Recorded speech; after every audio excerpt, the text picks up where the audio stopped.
अस्सलामु अलैकुम वरहमतुल्लाहि वबरकातुहू। अल्हम्दुलिल्लाह वहदा वस्सलातु वस्सलामु अला मन ला नबिय्य बअद।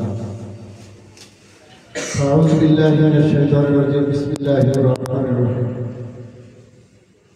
रब्बना आतिना फिद दुनिया हसनह व फिल आखिरति हसनह व क़िना अज़ाबन नार। وقال تعالى اقرأ باسم ربك الذي خلق وقال تعالى إنك لعلى خلق عظيم. قال رسول الله صلى الله عليه وسلم خير مما تعلم القرآن وعلمه. আজকের এই মহতী অনুষ্ঠানে সম্মানিত সভাপতি উপস্থিত আছেন হযরত উলামায়ে কেরাম, মুরব্বিয়ানে আযম, শিক্ষকবৃন্দ ও আমার প্রাণপ্রিয় কচিকাঁচা সোনামণিরা। বিদ্যুৎ বিভ্রাটের কারণে দীর্ঘ সময় আমাদের অপেক্ষা করা হয়েছে। শুক্রবারের দিন, জুমার দিন, আমি সংক্ষেপে কিছু কথা বলব, সবাই খেয়াল করে শুনতে হবে। আল্লাহ তাআলা আমাদেরকে দুনিয়ায় পাঠিয়েছেন এবং আল্লাহ পাক আমাদেরকে বলেছেন দুনিয়া হাসানা ফিল আখিরাতি হাসানা, দুনিয়ায় মঙ্গল এবং আখিরাতের মুক্তির চিন্তা করতে, দোয়া করতে। আল্লাহ রাসূল সাল্লাল্লাহু আলাইহি ওয়াসাল্লাম যখন পৃথিবীতে এসেছিলেন, সেই সময়টা ছিল পৃথিবীর নিকৃষ্টতম সময়, পৃথিবীর সব থেকে খারাপ সময়, যে সময়কে আয়ামে জাহিলিয়াতের যুগ বলা হয়। পৃথিবীতে এত খারাপ সময় কখনো ছিল না, আর কখনো আসবে না। পৃথিবীর অবস্থা এত করুণ আর খারাপ হওয়ার দুটো কারণ ছিল, খুব খেয়াল করতে হবে। একটা হচ্ছে মানুষের ভিতর শিক্ষা ছিল না, দ্বিতীয়ত মানুষের কোনো চরিত্র ছিল না। মানুষের শিক্ষা এবং চরিত্র না থাকার কারণে পৃথিবীর ভিতর নির্দিষ্ট একটা সময় অতিবাহিত করছে। এই পৃথিবীর নির্দিষ্ট সময় আল্লাহ পাক আল্লাহ রাসূল সাল্লাল্লাহু আলাইহি ওয়াসাল্লামকে দুনিয়ায় পাঠিয়েছিলেন এবং যে নির্দেশনা দিয়েছিলেন তার সর্বপ্রথম ছিল ইকরা বিসমি রাব্বিকাল্লাযী খলাক, পড়ো তোমার প্রভুর নামে। অর্থাৎ পৃথিবী নষ্ট হওয়ার যে কারণ ছিল, তার একটা কারণ ছিল শিক্ষার অভাব। সেজন্য আল্লাহ পাক সর্বপ্রথম বলেছেন তোমার প্রভুর নামে পড়ো, পড়ার কথা বলেছেন। এই জন্য আজকে আমাদের শিক্ষা নিয়ে আমরা ধরতে হবে। দ্বিতীয় যে বিষয়টা ছিল সেটা হচ্ছে মানুষের কোনো চরিত্র ছিল না, আর এই চরিত্রটাকে আল্লাহ পাক মানুষের সামনে উপস্থাপন করার জন্য আল্লাহ রাসূল সাল্লাল্লাহু আলাইহি ওয়াসাল্লামকে আল্লাহ পাক শ্রেষ্ঠ চরিত্র দিয়ে পাঠিয়েছিলেন এবং আল্লাহ পাক ঘোষণা করেছেন ইন্নাকা লাআলা খুলুকিন আযীম, নিশ্চয়ই তোমাকে সর্বশ্রেষ্ঠ চরিত্রের উপর প্রতিষ্ঠিত করা হয়েছে। আর আল্লাহ তাআলার এই পড়ার পদ্ধতি আর রাসূল সাল্লাল্লাহু আলাইহি ওয়াসাল্লামের আদর্শ বাস্তবায়নের কারণে মাত্র 23 বছরের জিন্দেগিতে, 23 বছরের সময়ের ভিতরে পৃথিবীর নিকৃষ্টতম জাতি, পৃথিবীর সর্বোৎকৃষ্ট জাতিতে রূপান্তরিত হয়েছে। অর্থাৎ কবি আল্লামা ইকবাল এই কথা আশ্চর্য হয়ে বলছেন, जो नाते खद रह पर गैरों को हाथ बन गया, क्या नजर थी जिसने मर्दों को मसीहा कर दिया।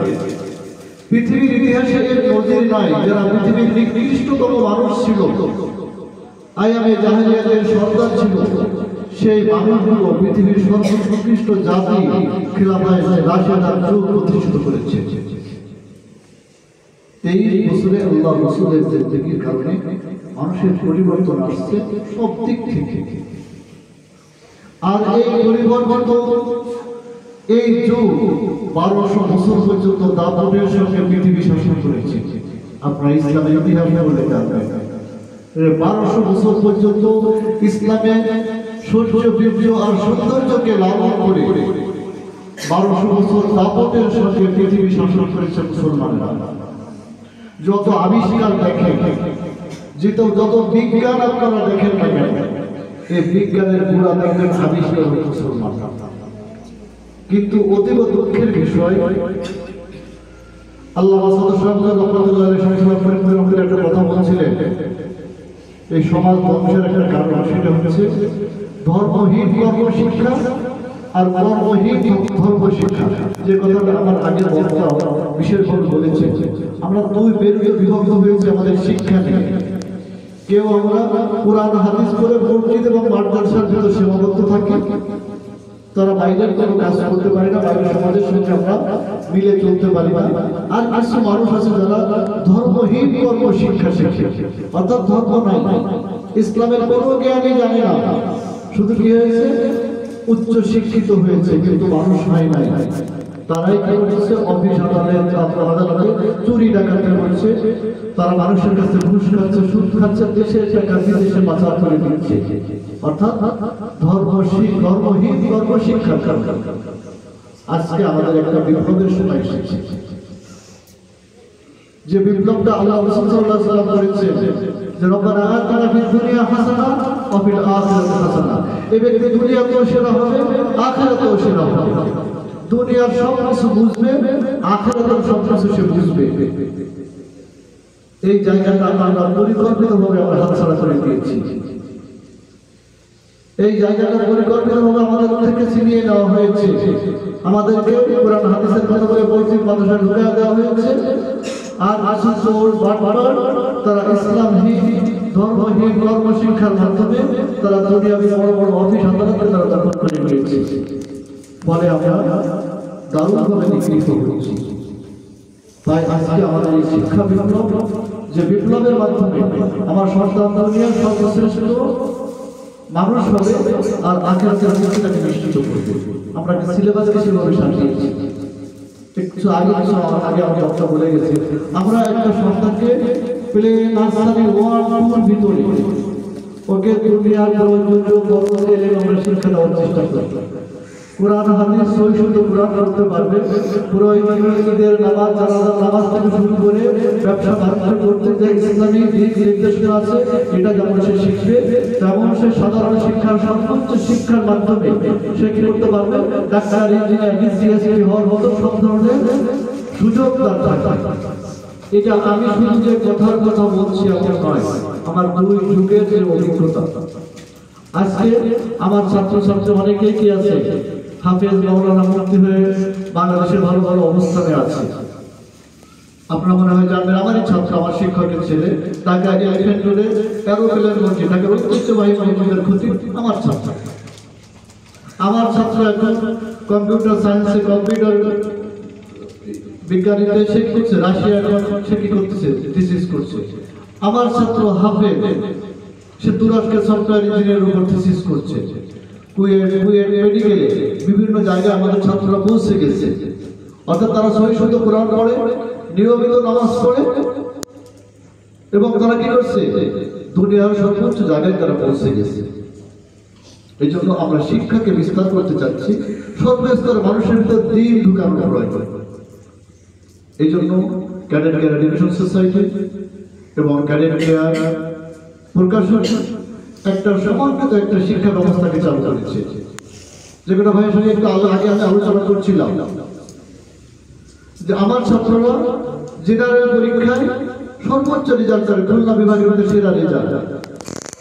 তারা বৃত্তি পরীক্ষা দিতে যায়, যখন সেন্টারে যায় তখন বলে আমরা কিন্তু ক্যাডেট থেকে আসছি, অর্থাৎ এদের ব্যাটারি আছে। আমরা তাদেরকে লেখাপড়ায় এমন একটা জায়গায় নিয়ে গেছি, তারা কলার ঝাঁকি দিয়ে বলতে সাহস পায় আমরা কিন্তু ক্যাডেট থেকে আসছি। অর্থাৎ এরা সুশৃঙ্খল হয়ে যায়, এরা লেখাপড়া একটা আলাদা একটা জায়গায় পৌঁছে যায়। আপনার চিন্তা করেন একটা কওমি সেকশন, আমার ছাত্ররা এখানে ক্লাস 3 পর্যন্ত পড়ে, ও নাজেরাপুরের সাথে যাবে। যদি কেউ মনে করে যে আমরা বাচ্চাকে এখানে হেফজ পড়াবো, তো ক্লাস 3 পড়ায় হেফজখানায় দিয়ে দিলে হেফজ শেষ করে 5 এর সমাপনী পরীক্ষা দিয়ে বের হয়ে যাবে। আমার দুটো ছেলে এখানে তাই করেছে। আমার ওখানে 5 পড়েছে, 5 এর সঙ্গে সঙ্গে হেফজ শেষ হয়ে গেছে, এরপর তারা লেখাপড়া করছে এই জন্য আমি যেটা বলছি এটা হচ্ছে বাস্তবতা থেকে বলছি। আমরা যারা এখানে আছি মুরব্বিয়ানেরা, কোনো প্রশ্ন করা থাকলে আমার সঙ্গে আপনারা প্রশ্ন আপনারা করতে পারবেন। বাকি আমি হচ্ছে বাস্তবতা বিশ্বাসী। আমি যেটা করতে পারি আমি থিওরি না, আমি বাস্তব। আমার ওখানে যারা গেছে তারা জানে আমার 950 স্টুডেন্ট আছে আমার মাদ্রাসায়, 5 পর্যন্ত 950। আমি যদি ভর্তি জায়গা থাকতো 2000 বাচ্চা আমি ঠেলে ফেলতে পারতাম না। প্রত্যেকদিন 2-4-5 জন আসতেছে, চলে যাচ্ছে, কান্না করতে করতেই যাচ্ছে। হুজুর পেটে থাকতে মানুষ করছিল আপনার এখানে পড়াবো আজকে, যেহেতু আমার মেধা তালিকায় পরীক্ষা নিয়ে দিতে হয়। তো এই জন্য আমাদের সন্তানরা যদি সুন্দর করে আমার যে সিলেবাসটা আছে, আমরা যে সহযোগিতা আপনাদেরকে করব, প্রত্যেকটা সিলেবাস দিয়ে, সাজেশন দিয়ে, প্রশ্ন দিয়ে আপনাদেরকে সহযোগিতা করব। এবং সর্বোচ্চ মান নির্ধারণের জন্য আমাদের প্রতিষ্ঠান থেকে এখানে ভিজিটে আসে এবং আমরা জাতীয় পর্যায়ে একটা বৃত্তি পরীক্ষা নিয়ে থাকি। সমস্ত প্রতিষ্ঠানগুলোর একসঙ্গে একটা বৃত্তি পরীক্ষা হয়, যেটা গত 29 এবং 30 নভেম্বর দেশব্যাপী বৃত্তি পরীক্ষা হয়েছে আমার যে অ্যাডমিশন সোসাইটির মাধ্যমে, এই বোর্ডের মাধ্যমে। তাহলে আপনাদের শিশুরা সর্বক্ষণই কিন্তু সে চ্যালেঞ্জের মোকাবেলা করছে, সর্বক্ষণই সে প্রতিযোগিতা করছে। ও নার্সারিতে বৃত্তি পরীক্ষা আছে, 1-এ বৃত্তি পরীক্ষা আছে, 2-তে বৃত্তি পরীক্ষা আছে। প্রত্যেকটা বছরই ওর জন্য একটা চ্যালেঞ্জ শিক্ষকের জন্য। শিক্ষক পড়ানোর সময় খেয়াল করবে ও যেন বৃত্তি পায়, আমাকে কিন্তু মূল্যায়ন করা হবে, আমাকে জাতীয় পর্যায়ে আমাকে একটা অবস্থান তৈরি করতে হবে। তো প্রত্যেকজন শিক্ষার্থী, প্রত্যেকজন অভিভাবক, প্রত্যেকজন শিক্ষক সর্বক্ষণিক একটা চ্যালেঞ্জিং জায়গায় থাকে, খুব খেয়াল করতে হবে। বর্তমান সময় চ্যালেঞ্জের সময়, আমাদের পিছনের থেকে বসে থাকার কোনো সুযোগ নাই। সময় অনেক এগিয়ে যাচ্ছে। আমি যদি লেখাপড়া সেই পিছনে বসে থাকি, আমার সন্তানদেরকে নিয়ে কিন্তু আমরা পিছনে পড়ে যাই। আপনার যাচ্ছে বর্তমান এই সময় মানুষ সফটওয়্যার এমন কিছু করছে যে এখন আমি তো এখানে বক্তৃতা দিচ্ছি, আমার এখানে আসার দরকার ছিল না। একটা রোবট হতো, সে রোবট আমার মতো এখানে বক্তৃতা দিয়ে চলে যেত। এটা সফটওয়্যার আবিষ্কার হয়েছে, ক্লাস নিচ্ছে। পৃথিবীর ভিতরে একটা সেরা শিক্ষক হচ্ছে একটা রোবট। রোবটে পড়াচ্ছে এবং যে কোনো শিক্ষকের থেকে ভালো পড়াচ্ছে। গাড়ি চালাচ্ছে, রোবটে গাড়ি চালাচ্ছে। আমরা কোথায় আছি? কাতারের প্রেসিডেন্টের বডিগার্ড একটা রোবট। কাতারের প্রেসিডেন্টের বডিগার্ড একটা রোবট, যে রোবটটা 12 জন প্রশিক্ষিত সৈন্যের থেকে বেশি শক্তিশালী এবং অস্ত্র চালাতে পারে। তার এমন বুদ্ধিমত্তা আছে, সে শত্রুকে চিহ্নিত করতে পারে এবং গুলি করতে পারে। এটা তো মানুষই করছে। আর আমাদের সন্তানদের আমরা কি শিখাচ্ছি? হাড্ডি মাটি শিখাচ্ছি। এতে কি হবে? ওদের সর্বোচ্চ শিক্ষায় শিক্ষিত করতে হবে, বুঝাতে হবে আমাদের সন্তানকে লোহা দিয়ে শুধুমাত্র প্যারাক মারার জন্য না, লোহা দিয়ে স্যাটেলাইট তৈরি হয়। এই জন্য প্রত্যেকটা সময়কে কাজে লাগাতে হবে। যখন আমরা আমাদের সন্তানদের প্রত্যেকটা সময়কে আমরা কাজে লাগাবো, তো একটা ভালো জায়গায় পৌঁছে যাবে। আমরা শুনি হাফেজ তাকবীর বিশ্ব জয় করছে, হাফেজ তাশরিফ বিশ্ব জয় করছে, হাফেজ রায়হান বিশ্ব জয় করছে। আমার সন্তান পারে না কেন? আমার সন্তানকে আমি সেই জায়গায় যাওয়ার জন্য একটু ভাবেছি যে তারা সেই জায়গায় যাওয়ার জন্য কি পরিমাণ পরিশ্রম করে? আমার সন্তান কি সেই পরিকল্পিত পরিশ্রম করে? আমরা কি সেই পর্যন্ত ভাবি যে আমার সন্তানকে ওই জায়গায় নিতে হবে? ভাবতে হবে। আমাদের সন্তানরা বিশ্ব জয় করতে পারবে, কাজ হচ্ছে আমাকে ওকে সেই স্বপ্নটা দেখাতে হবে। তোমার দ্বারা সম্ভব, তুমি পারবে। এইটা যদি আমরা ওদের মাথায় ঢুকা দিতে পারি, কেউ পারে পৃথিবীতে, তুমি পারবা না কেন? এইটাই হচ্ছে সমাজে। কোন প্রতিষ্ঠান উঠে যায়, আমার প্রতিষ্ঠান উঠবে না কেন? কেউ পড়াতে পারে, আমি পারি না কেন? কোথাও বাচ্চা যায় পড়তে, আমার কাছে কেন আসে না? আসতে বাধ্য হবে যদি আমি সর্বোচ্চটুকু ওদেরকে দিই। লেখাপড়ার অনেক জ্ঞান। আমি ভাইসে আগে বলতেছিলাম যে ভবানীপুর মাদ্রাসা, উনি চেনে, আপনারা চেনেন কিনা জানি না, ওখানে কোনো বাচ্চা দেওয়ার কথা না। মহাবিলের ভিতরে কেন যায়? পড়ার জন্য। হাজার হাজার বাচ্চা ফেরত আসে ভর্তি হতে না পেরে। আর আমার এখানে বাচ্চা আসে না, কেন আসে না? আমি কেন পারি? এত সুন্দর একটা জায়গা, এখানে থাকি আমার যেতে ইচ্ছা করে না। এই যে নদী, এই যে বড় একটা প্রতিষ্ঠান, কত পরিচ্ছন্ন পরিবেশ, আমরা কেন পারি? এই জন্য আমাদের পারতে হবে, আমাদের পরিকল্পিত পরিশ্রম করতে হবে, আমাদের সন্তানকে স্বপ্ন দেখাতে হবে তুমিই পারবে বিশ্ব জয় করতে। সম্ভব তোমার পক্ষে, কেউ যদি পারে তুমি পারবে। আমি যাত্রাপুরের একটা প্রত্যন্ত গ্রামে থেকে আমার শিক্ষকদেরকে আমি এই প্রত্যয়টা দিতে পেরেছি যে কেউ যদি পারে আমরা পারবো। তাই খুলনা বিভাগের মধ্যে সেটা বিচার করেছি, আমি জাতীয় পর্যায়ে টার্গেট করেছি বাংলাদেশের ভিতরে যদি কেউ পারে তাহলে আমি পারবো, কারণ আমি মানুষ না। বাচ্চারা বুঝবে না, যারা বড় আছে, যখন মায়ের পেটে কোনো ভ্রমণ ঢোকে তো লক্ষ লক্ষ ভ্রমণ একসঙ্গে দৌড়ায়, যেটা ফার্স্ট হয় সেটা মানুষ হয়। আমি তো সেদিন ফার্স্ট হয়েছিলাম, এই জন্য আমি মানুষ হতে পেরেছি। এখন আমি কেন পিছনে পড়ে? আমাকে ফার্স্ট হতে হবে, আমাকে সব থেকে আগে যেতে হবে, তার জন্য যা করার তাই করতে হবে। তোমরা শুনেছো না, তার সে বিশ্ব জয় করেছে ও বছরে 2 দিন ছুটি নিয়েছিল। সারা বছরে কয়দিন ছুটি নিয়েছিল? 2 দিন। সে 2 দিন সে উস্তাদদের বাড়ি গিয়েছিল, উস্তাদের কাছে সবক শোনাইছে। তোমাদের তো সপ্তাহ হয়ে পারে না বাড়ি যাওয়ার জন্য কান্নাকাটি শুরু হয়, যে সুন্দর করে মায়ের গজল পড়েছে, মনে হয় যেন মা বুকের কাছে থাকলে ভালো হতো। মা বুকের ভিতরে থাকবে, উপরে না। লেখাপড়া তো লেখাপড়া, যদি তুমি ভালো মানুষ হতে পারো খুব খেয়াল করতে হবে, মাও তোমাকে বেশি ভালোবাসবে অন্য সন্তানের থেকে। মায়ের অনেক সন্তান আছে, কিন্তু যে সন্তান মায়ের মুখ উজ্জ্বল করে, যে সন্তান বাবার মুখ উজ্জ্বল করে, তাকে হৃদয়ের ভিতরে একটু বেশি ভালো জায়গা দেয়। পরিচয় করার সময় বলে আমার ছেলে ও, আমার ওই ছেলেটা ও এই করে, তোমার কথা অনেক বেশি বলবে, কারণ কিছুদিন তুমি বুকের থেকে দূরে ছিলে, তাই তুমি বুকের অনেক ভিতরে ঢুকতে পেরেছো। তোমাদেরকে দেখলে মনে হয় অনেকে অনেক ভালো জায়গায় যাওয়া সম্ভব, কিন্তু তার জন্য কি করতে হবে? পরিকল্পিত একটা পরিশ্রম করতে হবে। এই উসাইন বোল্টের নাম শুনেছো তোমরা? বিশ্বের সেরা দৌড়বিদ, দ্রুত মানব বলা হয়। সে 9 সেকেন্ড দৌড়ায় বিশ্ব জয় করেছে। মানে কি 9 সেকেন্ডে দৌড়াইছে? আগে প্র্যাকটিস করছে হাজার হাজার কিলোমিটার। ও তো খ্রিস্টান, এক রবিবার তো সরকারি ছুটি থাকে, ওদের যে প্র্যাকটিসের জায়গাটা কেউ নাই, ও একা গেছে। তো টিচার বলছে তুমি আজকে আসছো কেন? আজকে তো রবিবার, সরকারি ছুটি, জানো না? বলে জানি তো, আজকে কেউ দৌড়চ্ছে না, এই জন্য আমি দৌড়াতে আসছি, আমি ফার্স্ট হতে পারি। কেউ দৌড়াচ্ছে না, যদি আমি কারোর মতো না দৌড়াতে আমি তাদের মতো হলাম। আমার যদি আগে উঠতে হয় তাহলে আমার তো একটু বেশি দৌড়াতে হবে, এই জন্য আমি আজকে আসছি। তুমি অন্যের মতো পড়লে হবে না, তোমাকে অন্য থেকে বেশি পড়তে হবে, তাহলে তুমি ফার্স্ট হতে পারবে। অন্য যেটুকু পড়ে তুমিও সেটুকু পড়ো, ফার্স্ট হতে পারবো, অন্যের মতো হতে পারবে। আমাকে তো ফার্স্ট হতে হবে, আমাকে তো সেরা হতে হবে। প্রত্যেকটা মা, প্রত্যেকটা বাবা, প্রত্যেকটা সন্তান একটু দূরদৃষ্টি সম্পন্ন হতে হবে, সামনে এগিয়ে যাওয়ার প্রত্যয় হতে হবে। আমার সন্তান সেরা সন্তান হওয়ার জন্য আমার কি করতে হবে? খুব আদর করে বুকে টেনে রাখলে সন্তান ভালো হয় না। আপনার কেউ জিরাফের বাচ্চা জন্ম দেখছেন কিনা জানি না। জিরাফ যখন বাচ্চা জন্ম দেয় তখন জিরাফটা অনেক উঁচু, তখন দেখতো অনেক উঁচু না, তো বাচ্চাটা যখন পড়ে তখন প্রায় 8-10 ফুট উপরের থেকে বাচ্চাটা পড়ে। পড়ার সাথে তো মা একটা লাথি মারে, লাথি মারলে বাচ্চাটা 10-15 ফুট ঘুরে পড়ে। এরপর আবার হেঁটে গিয়ে আরেকটা লাথি মারে, একেবারে নবজাতক বাচ্চাটা। এরপরে বাচ্চারা যখন দেখে যে ওর মা হেঁটে আসতেছে ওর দিকে, তখন আস্তে উঠে উঠে হাত থেকে ঘুরে সরে যাওয়ার চেষ্টা করে। ও ভয় পায় যে মা এসে আরো একটা লাথি মারবে,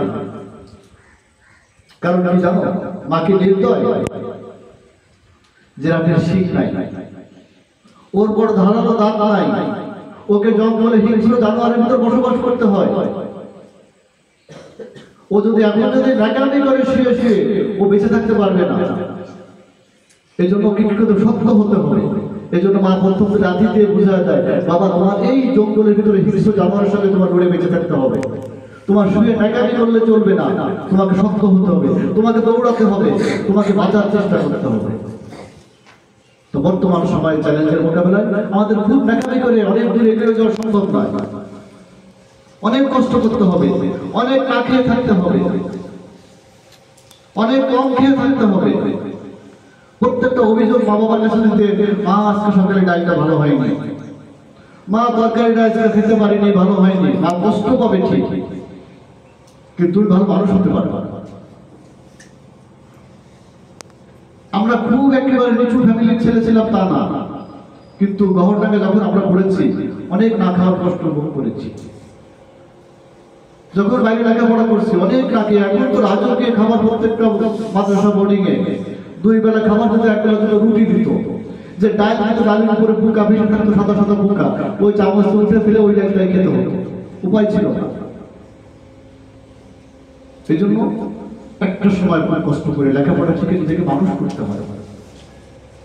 হয়তো আমরা অনেকে মনে করতে পারি মা হয়তো আমাকে এখানে পাঠায় দিয়ে হাড়ে বাতাস লাগাচ্ছে, খুব মজায় আছে। যারা মা বাবা তারা জানে ঘুম হয় না রাতে, সন্তানকে লেপের থেকে বেরোয় গেল কিনা, ও কি মশারির ভেতর থেকে বেরোয় গেল কিনা, ও কি খাচ্ছে, ও কি কষ্ট করছে, সর্বক্ষণ মাকে পীড়া দিতে থাকে। এই জন্য আল্লাহ পাক হাশরের ময়দানে হাফেজে কোরআনের পিতামাতাকে নূরের টুপি মাথায় দিয়ে উঠাবে। কেন? মা এই দীর্ঘ সময় মা বাবা কিন্তু মানসিক যন্ত্রণায় ছিল, না হলে হাশরের ময়দানে নূরের টুপি তাকে পড়াবে কেন? যখন অনেক নবী পর্যন্ত ইয়ানাফসি করতে থাকবে হাশরের ময়দানে ভয়াবহ দেখে, কেন? মার একটা দীর্ঘ কুরবানি ছিল তোমার জন্য, তোমাকে জন্য অনেক ভাবছে আমার ছেলেটা খাচ্ছে কিনা, মার মুখে ভাত যায় নাই, ভালো রান্না হয়েছে মার পেটে যায় নাই, এটা আমরা অনুভব করি। আমার গতকালকে বাসায় বলছে ফ্রিজে জায়গা খালি নাই কেন? ছোট ছেলেটা 1.5 মাস ছুটি পায় না, খাবার তো সব ওই যেটা ভালো হয় সেটা ফ্রিজেই ঢোকে। ওই বড় ছেলেটা সাথে আসছে, একটা মাসে বলতো মা এই কয়দিন ধরে তো খালি বাসি খাবারই খাওয়াচ্ছে, মানে ওই কতদিন পরে আসে তো আমরা ওই যে ফ্রিজে যেটা ছিল ওইটা ওভেনে গরম করে খাওয়াচ্ছে, আরেকটা রেখে দিয়েছিল সেটা গরম করে খাওয়াচ্ছে, এই নতুন কিছু খাওয়ানোর সুযোগ পায় না, ও ছুটি শেষ হয়ে যায়। তো মা তো এইভাবে কষ্টই করতে থাকে। এই জন্য মায়ের পরে ক্ষোভ না, মায়ের প্রতি ভালোবাসা, মা তোমাকে রেখেও থাকে, সর্বক্ষণ মা তোমার জন্য কষ্ট পেতে থাকে। এই জন্য মায়ের জন্য দোয়া করা। আর আমরা যারা মায়েরা আছি খুব খেয়াল করতে হবে, আমরা রত্নঘর বা মা বলি যে এই মায়ের পেটে নিয়েছে, রত্ন জন্ম নিয়েছে,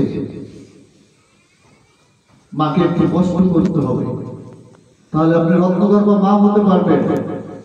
সন্তানকে লেখাপড়ার জন্য অনেক ত্যাগ প্রতিজ্ঞা করতে হয়, যার বিনিময়ে আপনাকে আল্লাহ পাক হাশরের ময়দানে কিংবা নূরের টুপি মাথায় দিয়ে উঠাবে। যাই হোক, আমি যে বিষয়টা আলোচনা করতে চাচ্ছিলাম সেটা হচ্ছে আমরা এমন একটা সিলেবাস বলবো আপনার সন্তানকে দুনিয়ায় এবং আখিরাতে সর্বোচ্চ জায়গায় নিয়ে যাওয়ার মতো সিলেবাস। ওরা জেনারেল পড়বে সর্বোচ্চ মানের জেনারেল। আমি এই কথা আবারও বলছি যে আমি একসময় বাংলাদেশের ভিতরে 50,000 স্কুলের সঙ্গে একসঙ্গে আমি কিন্ডারগার্টেন এডুকেশন সোসাইটির বৃত্তি পরীক্ষা দিয়েছিলাম। তো বাংলাদেশের সেরা 18টা 6টা ছিল আমার একা, যেখানে ঢাকা শহীদ শাহিনের মতো বড় বড় স্কুলে একসঙ্গে পরীক্ষা দিয়েছিলাম।